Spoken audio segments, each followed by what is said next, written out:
A trajetória histórica do Supremo Tribunal Federal é uma trajetória da defesa da democracia, da defesa do republicanismo e da defesa das liberdades individuais, ainda, digamos assim, outrora, quando essas liberdades públicas estavam suprimidas.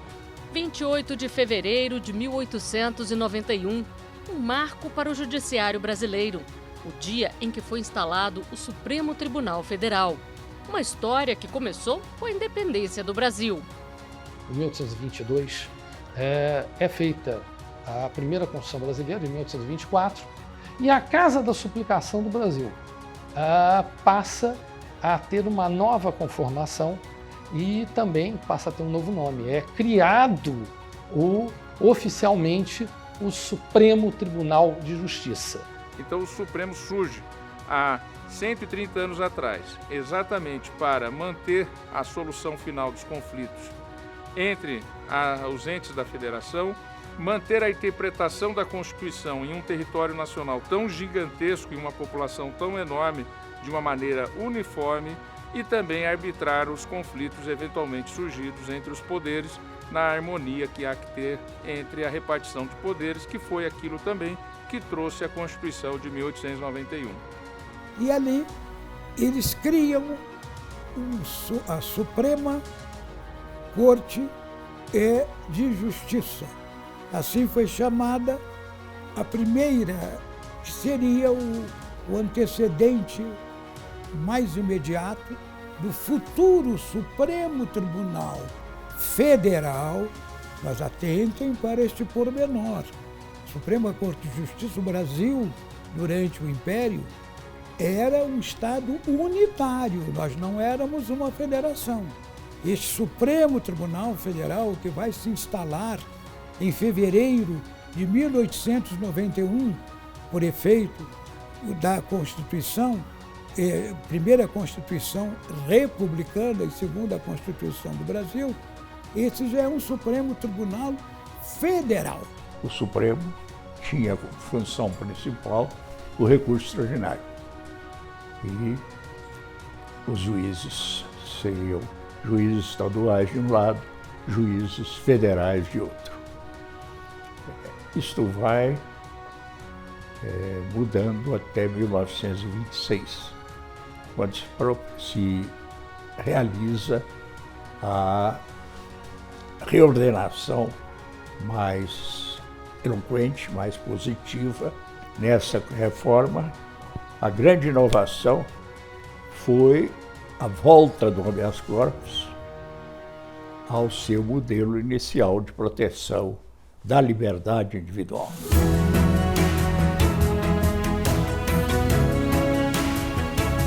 O Supremo no Rio de Janeiro, ele é o grande elo histórico entre aquele passado colonial da administração da justiça, ainda voltada para a metrópole, e a consolidação das modernas estruturas do Poder Judiciário brasileiro. O prédio histórico do Supremo Tribunal Federal, na Avenida Rio Branco, na Cinelândia, no Rio de Janeiro, ele evoca, além da tradição dos gloriosos magistrados que exerceram ali o seu mistério, ele evoca a tradição e o papel do Supremo Tribunal Federal na consolidação do direito do Brasil, na consolidação da justiça, na realização da justiça no Brasil e na consolidação da democracia no Brasil.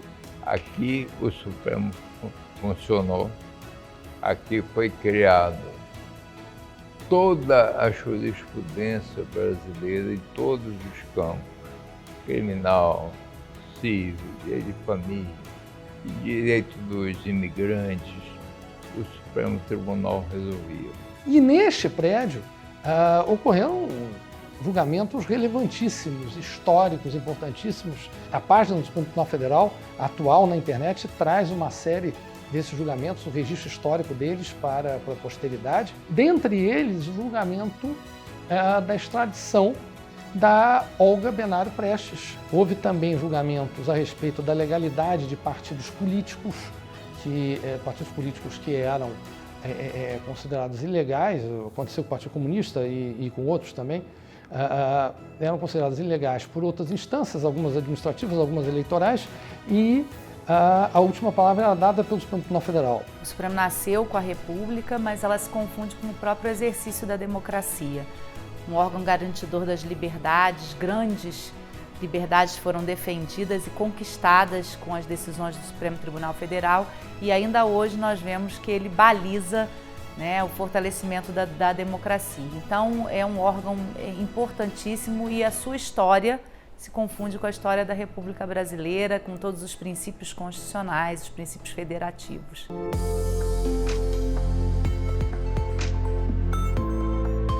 Em 1960, a mudança da capital brasileira para o centro do país provocou também a mudança do Supremo Tribunal Federal. Após 69 anos no Rio de Janeiro, a Corte ganhou um novo endereço, a Praça dos Três Poderes, em Brasília. Se o Congresso se instala, se o governo se instala com as locuções, como o discurso do presidente Juscelino e a sua fala à nação naquele dia 21 de abril, era fundamental que o Supremo, que não teria como exercer, como usar o microfone para as falas públicas, era natural e era importante que o Supremo desse uma prova de presença e de trabalho já no primeiro dia, realizando uma sessão, que corresponde às sessões hoje de abertura do ano judiciário. Quando você inaugura uma capital e ao mesmo tempo começa a atividade do Supremo nela, você está dizendo que não é só uma obra do Executivo que é entregue ao país como presente, mas que aquilo é um projeto de país. Havia um projeto de país e esse projeto de país incluía democracia e separação de poderes. Isso explica por que se fez uma sessão do Supremo logo na inauguração de Brasília. Eu acho que ele tem um papel fundamental, que era o papel de ser no Distrito Federal, né, ser um poder importante para o equilíbrio da democracia.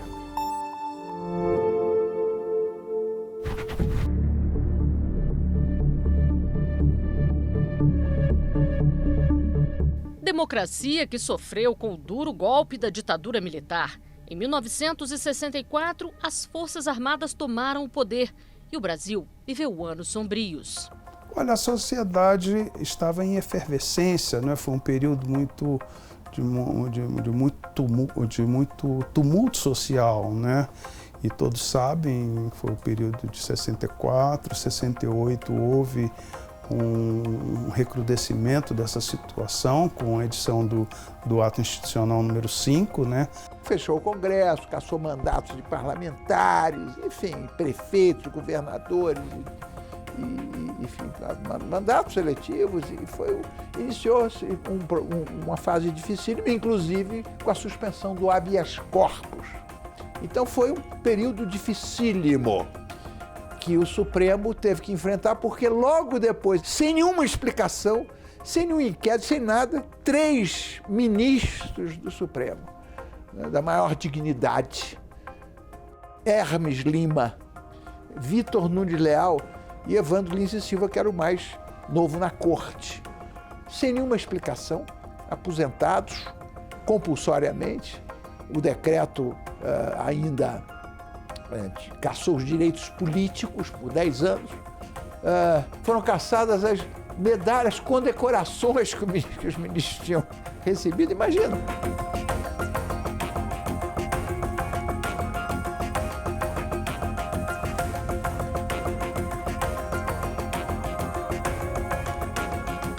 Ainda que houvesse pressão sobre o Supremo Tribunal Federal, eu acho que o Supremo Tribunal Federal sempre se portou muito bem em relação da defesa da democracia. E isso evoluiu paulatinamente até a abertura política.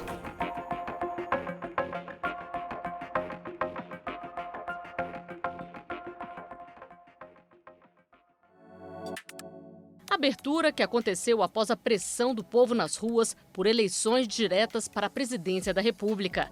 E a democracia se consolidou com a promulgação de uma nova Constituição em 1988. Foi importante, deu um processo democrático muito forte. O comando da Assembleia pelo Dr. Ulisses Guimarães foi de uma eficácia extraordinária. ou seja, ele foi o grande personagem de fixação e de realização daquela obra. É uma Constituição que tem como característica, eu diria, a possibilidade de amplo acesso ao Poder Judiciário.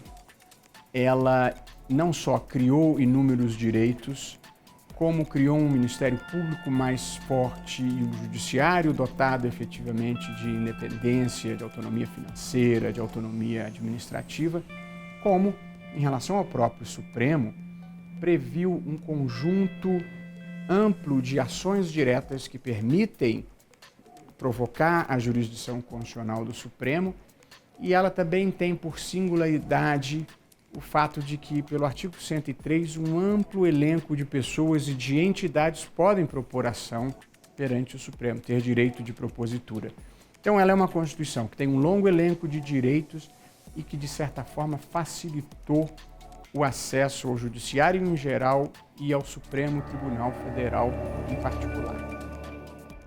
É uma corte eminentemente recursal, mas ao longo do tempo a sua missão foi se ressignificando e o coroamento dessa ressignificação foi a Constituição de 88, quando coloca o Supremo como guardião da Constituição, trazendo uma tarefa de proteção constitucional para a corte. E isso se reproduz nessa série de mudanças. Quando nós vemos essa alteração no acervo, nós temos o número de ações de controle concentrado, o número de reclamações constitucionais se tornando maior do que o número de recursos extraordinários, nós temos a certeza de que a Corte realmente está caminhando para se tornar uma Corte eminentemente constitucional. O Supremo Tribunal Federal, à luz da Constituição de 1988, que, digamos assim, elegeu o ser humano como centro de gravidade da ordem jurídica, elegeu a dignidade da pessoa humana como um dos pilares fundamentais da República, o Supremo Tribunal Federal se adaptou a esses novos tempos e tem plasmado decisões exemplares na defesa das denominadas minorias vulneráveis.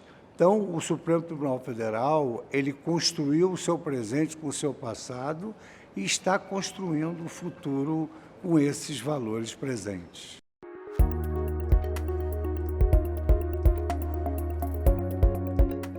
Em 2002, os julgamentos do Supremo passaram a ter mais visibilidade com a criação da TV Justiça, a primeira emissora de televisão no mundo a transmitir ao vivo julgamentos de uma Suprema Corte. Em 2004, o STF ganhou mais um canal de comunicação, a Rádio Justiça.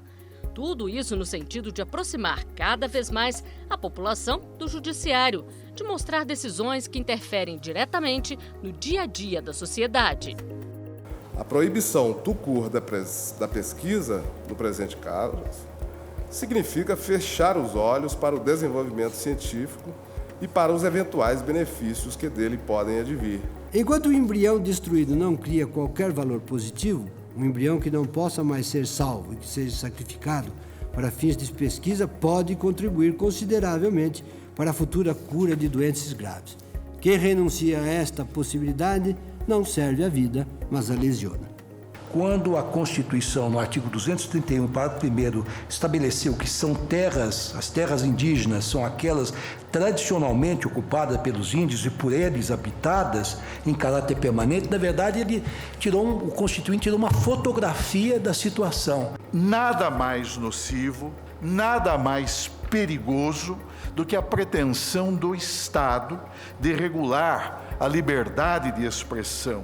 Pois o pensamento, senhor presidente, o pensamento há de ser livre, permanentemente livre, essencialmente livre, sempre livre. A sacralidade está na decisão da mulher gestante de querendo interromper esse tipo de gravidez, que já tem um encontro marcado, indesviável, com a morte. Eu acho que é sempre apropriado perguntar na humanidade plural quem é o diferente. E quem disse que quem marcou que era o diferente é o que está certo, se é que há certezas na vida. E as decisões dos ministros do STF podem ser acompanhadas ao vivo pela população, seja através da rádio, TV ou internet. todo o trabalho do tribunal está disponível hoje no YouTube.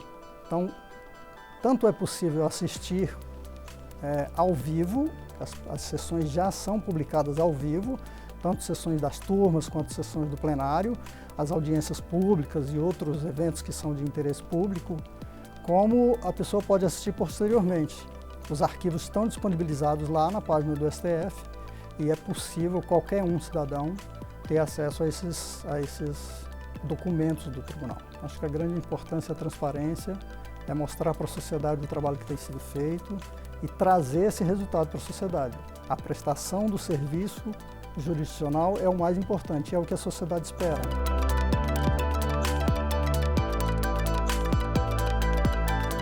Ao longo do tempo, a tecnologia, que sempre foi uma aliada do judiciário, se tornou uma ferramenta cada vez mais importante.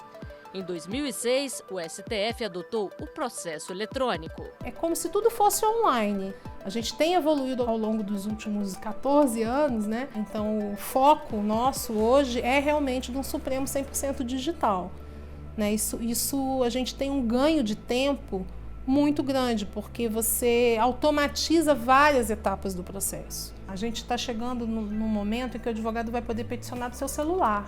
E o juiz, eu vou falar até de forma genérica, porque em outros tribunais isso também já vem nessa evolução, os juízes vão poder decidir também do seu celular. Então, da onde você estiver, você pode demandar e ter a sua prestação jurisdicional respondida. Ao mesmo tempo em que os cidadãos também passam a utilizar mais tecnologias, eles passam a demandar que a Corte ofereça também seus serviços com o que há de mais avançado. Então, quanto mais o Supremo conseguir utilizar positivamente toda essa tecnologia para aumentar a eficiência da justiça, a qualidade de seus julgamentos e a interação com a sociedade, certamente, nos próximos centenas de anos, o Supremo Tribunal Federal permanecerá como a referência não apenas nacional, mas global em termos de prestação de serviços judiciários. Em 2007, os julgamentos que aconteciam apenas em plenário ganharam um ambiente virtual. Tudo é feito por meio da internet. Toda sexta-feira começa um novo julgamento virtual. O relator apresenta o voto e os ministros têm até 6 dias úteis para se manifestarem. O sistema também permite que sejam feitas sustentações orais e intervenção das partes.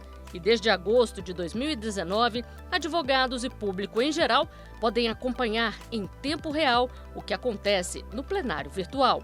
Muito importante o funcionamento do plenário virtual. A gente sabe que as sessões do Supremo são bastante solenes e no plenário virtual nós conseguimos inclusive preservar toda essa solenidade, a possibilidade de sustentação oral. Então, eu acho que esse conveniamento também com a advocacia, com as instituições públicas que atuam no sistema de justiça, foi muito salutar para que o plenário virtual funcionasse adequadamente. E um projeto que começou em 2018 em uma parceria entre o Supremo e a Universidade de Brasília vem ajudando a acelerar a tramitação de demandas que chegam ao STF.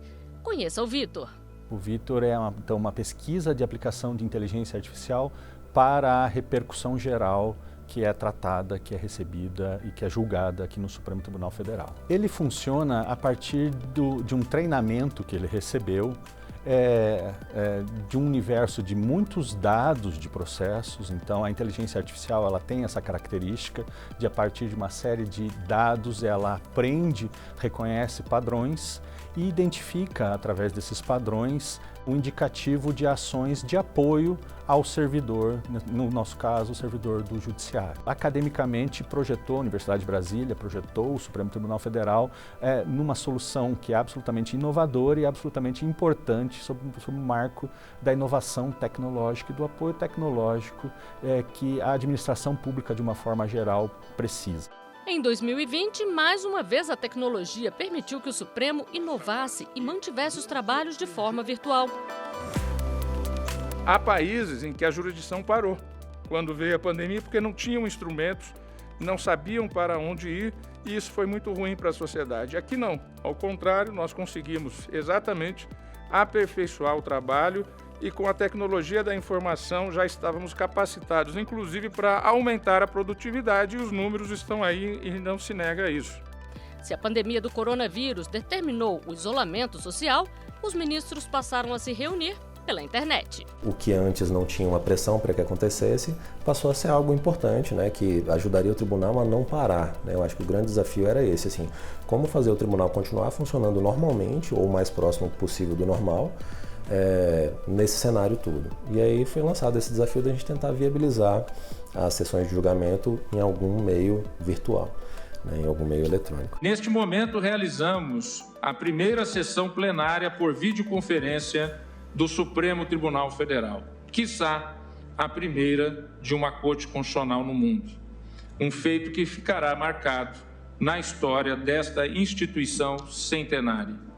O tribunal sempre teve uma visão de futuro e com essa proatividade nós estávamos prontos para a implantação das videoconferências, porque a tecnologia, tanto proporcionada pela Secretaria de Tecnologia da Informação, como a parte de áudio e de vídeo, da gerência de áudio e vídeo, estavam prontas em termos de hardware e de software, o que permitiu fazer algo inovador.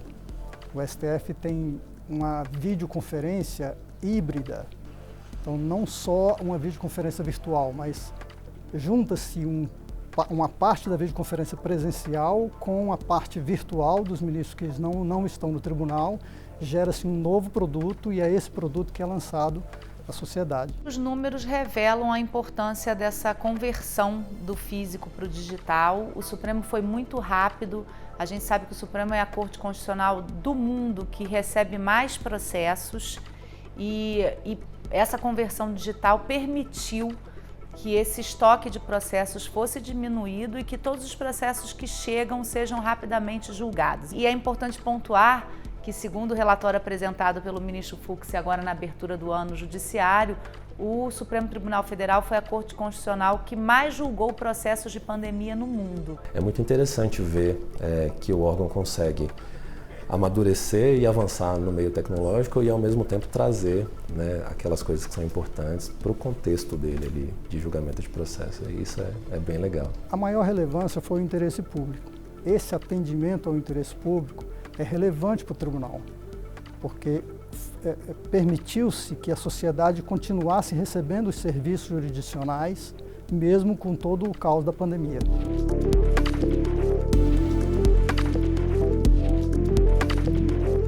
E a tecnologia vai estar cada vez mais presente no STF. No final de 2020, foi criado o Laboratório de Inovação do Supremo Tribunal Federal. A iniciativa busca modernizar o processo judicial por meio da centralização de ações baseadas em tecnologia digital. A Corte 100% digital, ela viabiliza que se realize em tempo muito mais célere aquilo que se demorava muito mais para empreender através, digamos assim, do processo tradicional de escrita e de documentação. Então, há pesquisas que informam que em 5 segundos a inteligência artificial realiza o trabalho, por exemplo, de 100 servidores num dia só. Mas, como eu costumo dizer, essa tecnologia ela não trabalha sem que haja uma mão que balança o berço.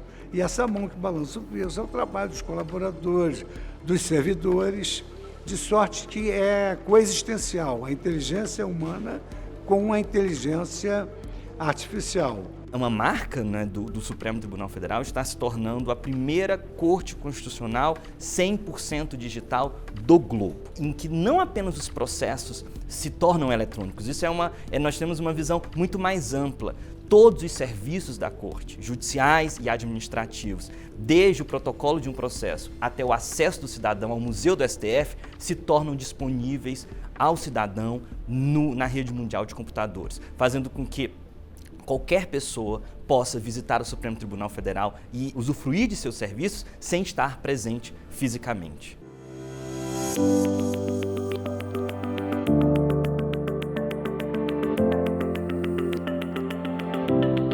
A sua história é de crescimento, não só pela absorção de poderes na sua evolução como instituição, trabalhando pela liderança da justiça do Brasil, mas dos próprios textos constitucionais.